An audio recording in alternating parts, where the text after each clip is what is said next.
Misaotranao zay Jesosy raha volaneonao ny fitiavanao, ny fahatsaranao. Nandritra ny fotoana rehetra izay namorianao anay teto amin'ity toerana masina ity. Ampahafantarinao ny mombanao izay, ampahalalanao ny Mahandriamanitra anao. Dia ny fitiavanao maharitra mandrakizay izay mamonjy ny mpanota. Ary amin'ny mahampanotanay, izany indrindra no antony nitaomanao anay eto fa tsy ny famindreanay. Satria tianao afahana an'io tanteraka izahay, tianao avaozina ny alalan'ny teninao sy ny fanahinao izahay, mba hitoetrao mahatoky eo amin'izay niantsonao anay tamin'ny alalan'ny batisa, eo amin'izay niantsonao anay tamin'ny alalan'ny teninao, ka nandraisanay ny fanomezam-pahasoavana ao amin'ny fanompoana amin'izay nandranonao ny olonao amin'ny fiangonanao. Misaotranao amin'ny teninao izay nirenisinay tamin'ity maraina ity. Ianao Jesosy mampitoetra izany eo amponay tsirairay avy ny alalan'ny fanahinao. Mba tsy mpiay mora manadio izahay vao mpakatony tena, ka nanandray fiainana aminao. Mba tsy hamitaka ny tenanay izahay, ary misaotranao raha mbola omenao izao teny izao indray, azahoana manambara ny sitraponao, fampairezana ireto mpanomponao izay antsoinao, fa ny fitiavanao miantsonao mpanompo amin'ny fanjakanao. Fantatrao fa malemy, fantatrao fa manisy isanandro, kanefa ianao miasa fipebahana ao anatinay, mba handraisanay famelan-kely, ary indrindra izy reto ka hananany firaisana ho an'ny mpiandro izay fovoatokana, ho an'ny mpanompon'Andriamanitra rehetra, ho antsika kristiana rehetra. Tandremo ny tenanareo, io ny voalaza voalohany eo. Ary teneny Paoly apôstôly ny hoe sy ny ondro rehetra izay nanaova ny fanahy masinanareo ho mpitandro iandrasanareo ny fiangonan'Andriamanitra izay novidiny tamin'ny rano. Izany hoe ny mahalolona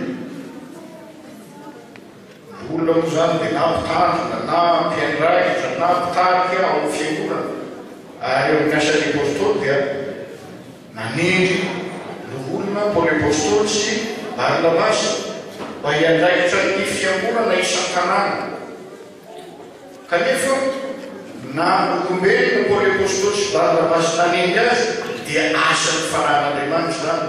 Tahaka ny hitantsika ao Korintiana voalohany toko faha-12.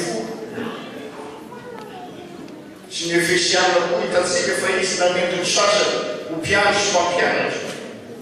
Tena asan'ny fanahin'Andriamanitra ny mahalolona, ny ananana anjara fitaliana ao amin'ny fiangonana, ka hanomezany fanomezam-pahasoavana tandrify izany mahalolona izany.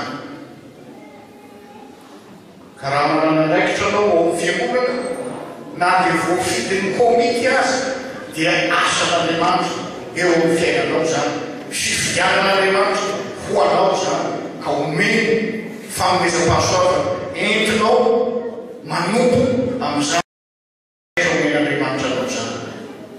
Io ny tsara fantatsika ihany, io ny tsara fantatsika. Ary eo indrindra no tenenan'ny Paoly apôstôly hoe tandremo ny tenanay. Amin'ny Paoly apôstôly ny zavatra tena ambony amin'ny Paoly apôstôly, mialohany ny anatanterahana ny asa fanompoana dia ny toe-panahy, ny fitondran-tena masina, ny toe-panahy araka an'Andriamanitra. Ary eo indrindra ny tanena hoe tandremo ny tenanay.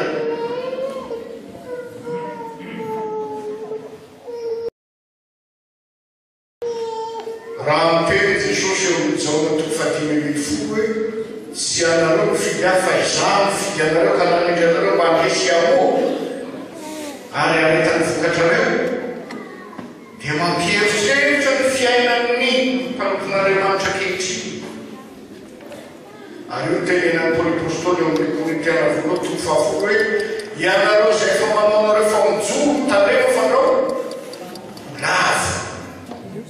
Zany hoe ao manakariva no mahaolombelona mpanotatsika ka itenenan'ny paoly hoe tandreno ny tenanareo. Tandreno ny tenanareo. Satria panota izy. Na dia voateny amin'izany asa zany hitantsika tsara fa ny fanomezam-pahasoavana rehetra ho an'ny fiangonana tao Korinto dia fanomezana avy amin'ny fanahy masina. Fa ny mahampanota ny nomena ny fanomezam-pahasoavana dia nanjary nitarika ny korontana ho an'ny fiangonana ny fizahazahoana sy ny fiheverantena ho zavatra amin'ny alalan'ny fanomezam-pahasoavana nomena ny Amanitra azy. Hankalana korontana ny fiangonana zany. Ny anay no ambony indrindra hoy ny teny tsy fantatra. Eo indrindra no tenenana hoe tandremo ny tenanareo. Firy ny mpanompon'Andriamanitra ankehitriny. Tsy mahatsiaro fifaliana, tsy mahatsiaro fahafinareta amin'izany asan'Andriamanitra zany satria tsy mitoetra amin'izay niantsoan'Andriamanitra azy. Tsy mitoetra amin'izay nifidianan'i Jesosy azy izy.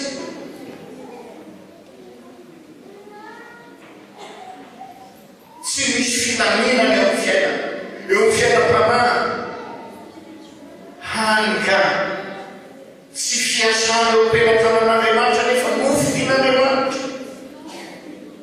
Fa manay no fiasana eo am-penatranan'ny devoly mba hanakontana ny fiangonan'Andriamanitra. Rehefa misy ny fiantsoana dia mampieritreritra hoe iza no miantso. Fa ny devoly koa miantso olona ho ao amin'ny fanjakan'Andriamanitra, hanimba ny fanjakan'Andriamanitra.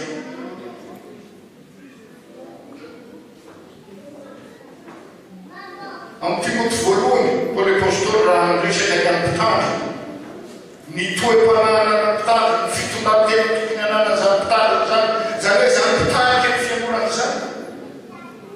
Dia hoy ny teniny tokony ho zahan-toetra no ireo vao manao ny asany madikona. Zay ny voalaza, tokony ho zahan-toetra no ireo.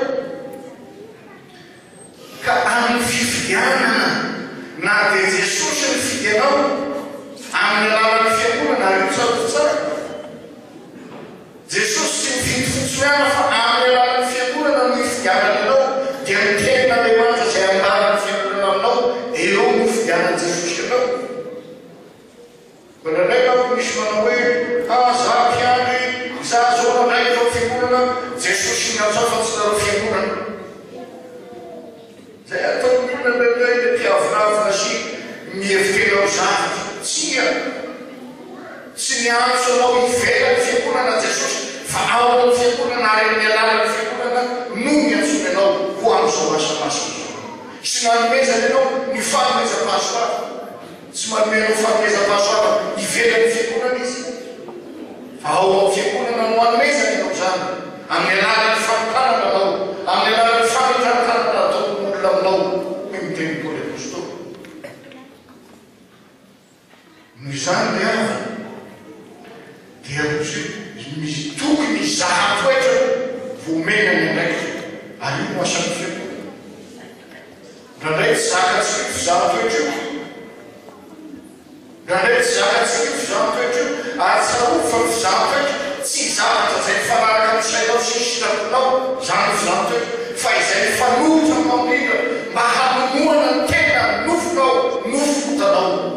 Io ny fizahan-toetra ary mahamay zany, mangotraka zany, mahafatiranofana zany. Fa tsy arak'izay tianao mahafarantsy fizahan-toetra tiaty tsy izay tianao. Fa izay fantatra Andriamanitra fa azoanao ka hamonoany nofontanao fa tsy reharehanao sy andehananao ny filany nofonao. Tsy maintsy zahan-toetra zany. Zahan-toetra amin'ny alalan'ny tenan'Andriamanitra. Zahan-toetra amin'ny alalan'ny rafitra ny fiangonana. Firy miala ny fiangonana sy tsy mahazaka ny rafitra ny fiangonana.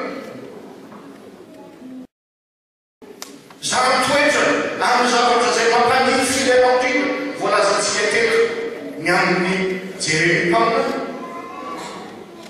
ny amin'ny joba olona natoky an'Andriamanitra nefa nasiny navelan'Andriamanitra hiasa tao aminy dia vola mba hampisy fanefitena teo amin'ny tenany mba hampanefy tena ary mba hanomana ny fotatsika mba tsy handehanantsika amin'ny filanja ny mofozany tsakatsika tsara mila zany toetra no zany ny fiangonana dia tsy maintsy ny zany toetra amin'ny alalan'ireo zavatra maro ka raha hita fantahan'ireo volamena zay dorana amin'ny asidra dia mamirapiratra misy eo ny voninahitran'Andriamanitra ao fiaina izay fa azo mena zany anaiky zany raha tamin'ny andro mama taloha azo isaina ny olona ekena hoe ity ekena atokanampiady fa amin'izao koa efa karazana lamody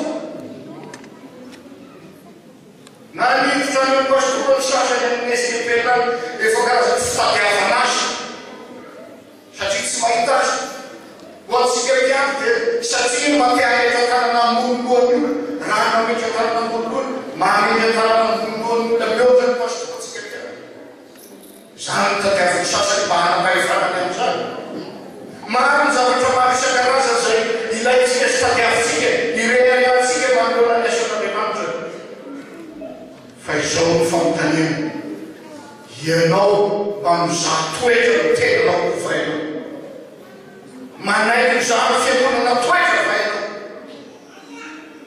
samy zay saim-patatrao samy zay fitiavanao azy tsy ilain'Andriamanitra zay saim-patatrao tsy ilain'Andriamanitra zay fitiavanao amaha-olomenanao fa Andriamanitra no mitaizanao amin'ny alalan'ny fizaha toetra taony aminao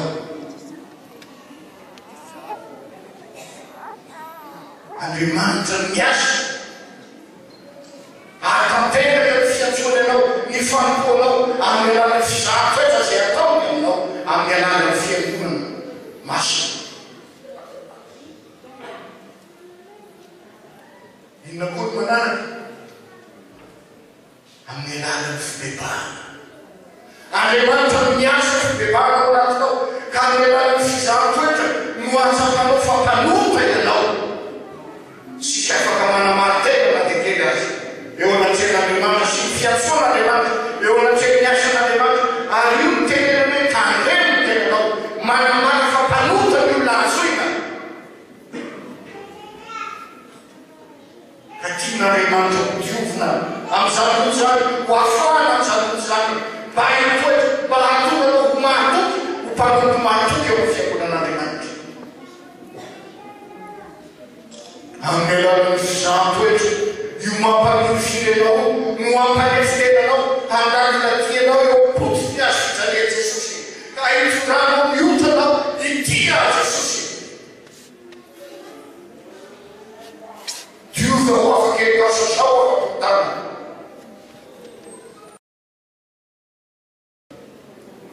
zany no hevitry ny fizaha toetra izay ilan'Andriamanitra aminao mba hahaizanao mitorefy eo potiky azy fijalian'i Jesosy mba hahaizanao manome voninahitra n'Andriamanitra eo amin'ny asa ataonao fa tsy hanome voninahitra ny tenanao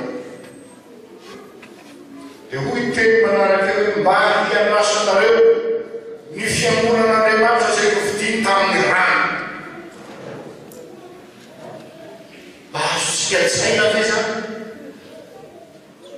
ny fiangonan'Andriamanitra novidiny tamin'ny rano ny fiorenan'ny fiangonana ny hafa tsy hoe ty trano ty fa ny fiangonana miafina ao anatsika mahatonga firaisan'ny fiangonany olona rino dia miasa ny fanan'Andriamanitra vokatry ny hazo fijalian'i Jesosy ny fitoriana sy ny fanamarana ny fibebahana sy ny famenan-kelika io ny fiorenan'ny fiangonana io ny mahatanteraka ny fiangonana io amin'ny faneresana ny tenan'Andriamanitra sy ny fanaisana ny sakana mety izany mahafiangonana ny fiangonana novidiny Jesosy tamin'ny rano zany mba fantatrao ve zany zany mondy anasanao zany mondy amin'n'andro Jesosy aminao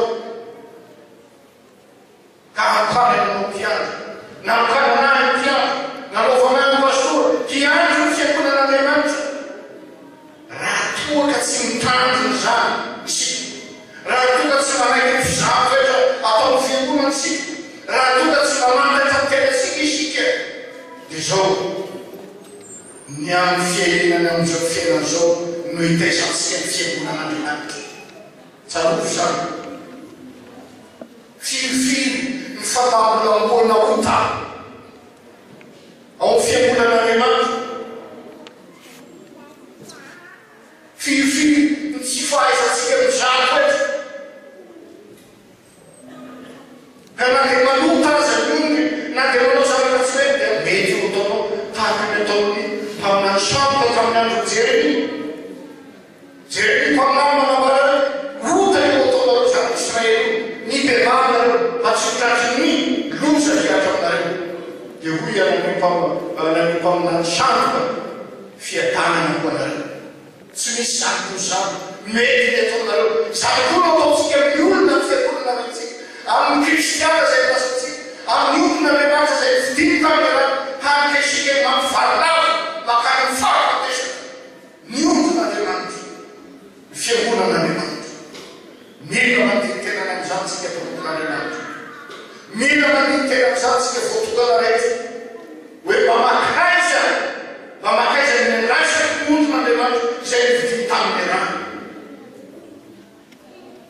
So tsika mitarika zay fahaverezana, so tsika mitarika ny fanakatonana fiangonana, so tsika mitarika ny zavatra mba ahitana ny zavatra tomposoako ny zavatra toko atao. Tsy hidain'Andriamanitra zany ary adin'Andriamanitra amin'izany na iza nomena ndraiky zao fiangonana sao dia avy any na fiainotra ny fiangonana, sao dia avy any na todalona miala ny fiangonana. Mila mandidy tena amin'izany tsika. Ry havana malala na izany aza nefa tsy miherytsika no aizantsika mitoetra matoky amin'izay filianan'i Jesosy antsika. Tsy miherinao ry atokana no aizanao mitoetra ho matoky ao amin'izany fa ny hery ny fanan'Andriamanitra izay mamandy anao, ny hery ny fanan'Andriamanitra izay mampahafantatranao ny lalana tokony izoranao, mampahafantatranao fa balota ianao ka hitodianao amin'ny fibebahana ny tokonao. Zay niantso anao mba handraisanao famelan-kely. Ary io zavatra kelena miasa, io famelan-kely io na iny na asa ataonao ka tsy manana famelan-kely ka ianao, tsy manana fihavanana amin'ny Jesosy zany, tsy mitsina vitanao. Zay tsy moray amiko i Jesosy, tsy maefa na inona na ina. Noho izany amin'izay nividianan'i Jesosy ianao dia mbola manafatra anao ny teny androany, tandremo ny tenanareo, tandremo ny tenanareo, tandremo ny fampianaranareo timpolo ao Timothy, tandremo ny fampianaranareo. Inona no antony nanetrenanao ho amin'izany fiandrasana ny olon'Andriamanitra dia zao hiaro, satria Paoly fantany fa rehefa lasa misy Nicodemasy militra eo aminareo zay tsy antra ny ondry. Maro ny Nicodemasy rehefa navy aminareo aza Paoly dia isy tory teny tsy maro mahitaona ny mpianatra anaraka azy, hitaona ny mpianatra anaraka azy. Zany no zava-misy ankehitriny. Ny amin'ny fisiny mpaminany sandoka maro milaza faitenenan'i Jesosy, milaza fa manana ny fanan'Andriamanitra nefa mitariky ny olona ho amin'ny fahafatesana manak'izay. Eritreretinareo zany fampitana lazana misy fahazavana lehibe avy amin'Andriamanitra kanjo projecteur kaiky natao any anaty ala hampitana olo maro ny olona tongotra nakarikera projecteur natao any. Fa misy antsika zao da nivarika tany nefa zany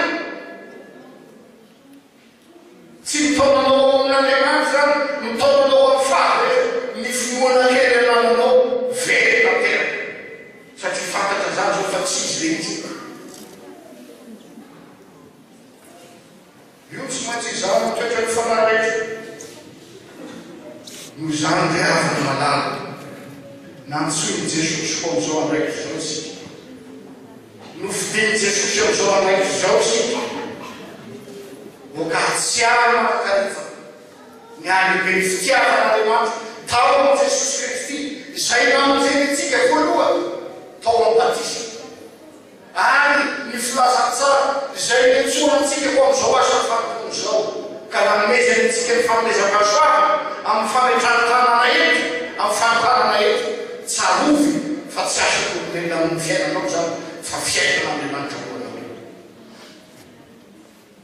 mba tsy isika ny fanontana ny fiangonan'andriamanitra tsy isika mitariky fisarana ny fiangonan'andriamanitra tsy isika mitariky sototoana amin'ny fiangonan'andriamanitra fa manaiky ny fitariany ten'andriamanitra manaiky ny fitariany rafitry ny fiangonana ny rafitry ny fitoaza ary manaiky amin'ny fandaminana atao rehetra ao ny fiangonan'andriamanitra mba tsisy avinavikevitra mba tsisy fanandratan-tena mba tsisy verantenanao zavatra eo amin'ny fampoanao ny fiangonan'andriamanitra fa mibebala ny totony azy fitariany jesosy aloha niny asa ny fampoana ataonao raha tena misy tokatra amin'ny asanao mibebala manasanao famelan-kely fa raha maray aminy jesosy dia hamoa be izy famoazana be famoazana voametry ny fibebala ary famoazana koa mitarika olona maro ao fatakan'andriamanitra izany mitsono jesosy ianao zany tiany jesosy nytanteranao tiany jesosy eny ianao manony jesosy ianao aza potehina aza somaina amin'ny zavatra zay tsisy dikany ny fitiavan'andriamanitra anao fitiavana manak'izay n'andriamanitra matozy mbola mitene tandreo ny tenanao satria tsy tehananazy ny fanjakana andriamanitra tsy tehananazy manananao izy fa tiany ho mpanompo mahatoky eny mahatoky hatramin'ny fahafatesana hoy ny tenyny mpanoratry ny apokalypsy dia homenanao nino azy sady voninahitra fiaina aoko mahatoky any aoko hanana firaisana am' jesosy any aoko hanana fiaina fidebana isan'andro any aoko hakamana ny fiten'andriamanitra aoko hazoky hianatra ny ten'andriamanitra tsy misy afa-tsy zany no mahatonganao afaka hitanjona tsara tsy misy afa-tsy zany no azonao afaka hizoky tsara am'izay efa nifidianany jesosy anao dia hamokatra ny asa ataonao satria jesosy no manafiky anao ary ny tenanao fa ino zao mombanao managariva ambara mahatonga ny fahatakera zao toy zao voninahitro an'andriamanitra raizany ka fanamaso zay hatramy talondrindra atao mandrak'izay olay vavy misy satranao zay jesosy tompoko ny fitiavanao sy ny fandrampona ambezanao nay tiandro ty ambezanao ny teninao fampahirezana ny olonao ary mbola azahoanao manokana koa ny olonao am'izay efa nifidiananao jesosy dia mampahirezana izy ireo amin'ny finoana velinanao mampahirezana izy ireo mba hanolora ny tena tanteraka ho anao ka hafoizany ratsy mba hakamaminy ny tsara dia ny famonjena vitanao azy ka am'izay nanomezanao azy mahamaim-pona dia hanolotra mahamaim-pona amin'ny alalan'ny fitoriana ny filazantsaranao amin'ny antom-pisiany izay niantsoanao azy niaraka am'izao tontolo zao mba hanambara ny famonjenao sy ny fahamarinanao ka isy vokatra izany eo amin'ny fiangonanao dia amin'ny alalanao jesosy namena isengatana izany hatramin'izao mandrak'izay amen.